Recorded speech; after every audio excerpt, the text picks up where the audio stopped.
Matahom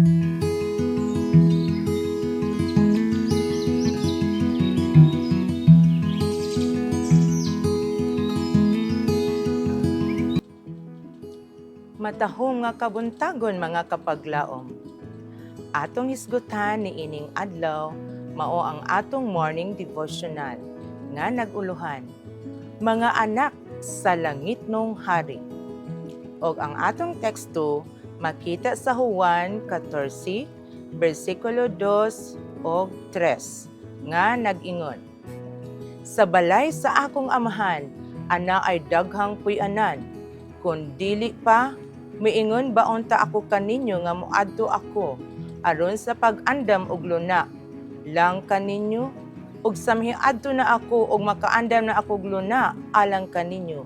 Muanhi ako pag-usab ug pagadawaton ko kamo nganhi uban kanako aron nga diin gani ako atoa usab kamo.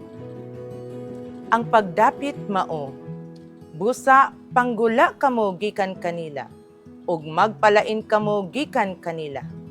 Unya, pagahinangpon ko kamo, ug ako mahimong inyong amahan, ug kamo mahimong akong mga anak nga lalaki ug mga anak nga babayi. Nagaingon ang Ginoo nga makagagahom sa tanan.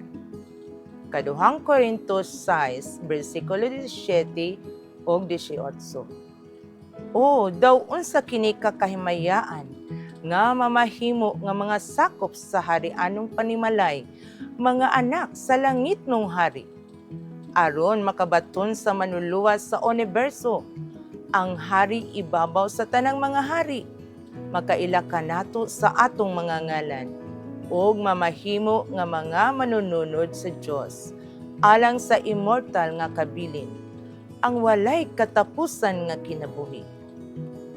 Kini maoy atong katungod. Makuha ba nato ang ganti? Makig-away ba kita sa mga gubat sa Ginoo? Iduso ba nato ang gubat hangtod sa gingharian? Magmadaogon ba kita? Nakahukom na ako nga kinahanglan nako batnan ang langit ug gusto ko nga maangkon nimo kini. Susiha ang Biblia kay nagsulti kini kanimo, bahin kang Jesus. Gusto ko nga basahon nimo ang Biblia ug tan-awa ang dili hitupngan nga mga kaanyag ni Jesus. Gusto ko nga mahigugma ka sa tawo sa Kalbaryo aron sa mataglakang makaingon ka sa kalibutan. Ang iyang mga dalan maoy mga dalan sa kahimot-anan, ug ang tanan niyang mga alagianan kalinaw. Proverbio 3, bersikulo 17. Gusto nimo nga i-representar si Kristo sa kalibutan. Gusto nimo nga ipakita sa kalibutan nga ikaw adunay usa ka paglaom nga dako sa pagka-immortal. Gusto nimo nga moinom sa mga tubig sa kaluwasan. Gusto nimo nga ang langitnong mga anghel anaa sa imong puloy-anan. Gusto nimo nga si Kristo magpabili niini. Dayega ang Ginoo, o kalagko. Siya miingon nga siya miadto aron sa pag-andam og mga mansyon alang kanako. Kinahanglan dili magkaguol ang inyong kasing-kasing.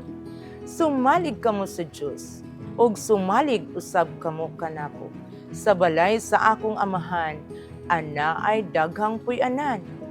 Kun dili pa, miingon baon ta ako kaninyo nga moadto ako aron sa pag-andam og luna lang kaninyo.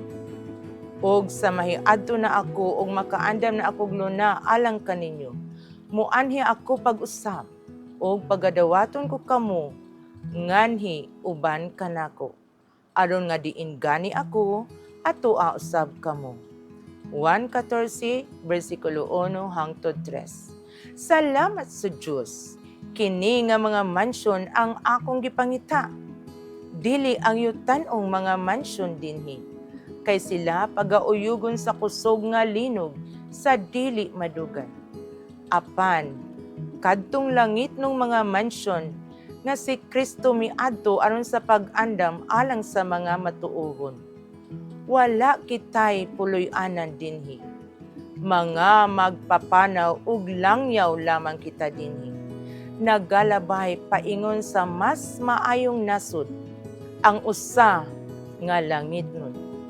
Hinaot nga tabangan kita sa Dios sa pag-angkon sa kaayuhan sa kinabuhi nga dayon. Mag-ampot ta mga kapaglaom. Langit nung Amahan nga puno sa gahom ug himaya.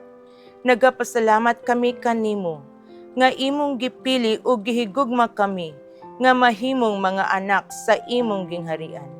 Salamat sa imong dakong gugma nga naghatag kanamo sa kahigayunan nga mahimong kabahin sa imong pamilya. Ginoo, tabangi kami nga magakinabuhi nga takos sa pagkaanak sa langit nung hari. Puna ang among kasing-kasing sa gugma, kaluoy ug pagkamatinud-anon. Itudlo kanamo ang imong dalan ug tabangi kami nga mahimong suga sa uban aron pinaagi sa among kinabuhi sila makaila kanimo. Pasalua kami kung usahay kami mapakyas sa pagpamatuod sa imong pagkahari sa among kinabuhi. Palig-una kami nga magapadayon sa imong kabubuton bisan pa sa mga pagsulay o kalisod. Amahan, salamat sa imong mga saad o grasya. Ihatag kanamo ang kalipay nga makapuyo, ingon nga mga anak sa imong gingharian. Ug tudloi kami nga makapamuhat alang sa imong himaya. Sa ngalan ni Ginoong Hesus, nga among hari ug manluluwas. Amen.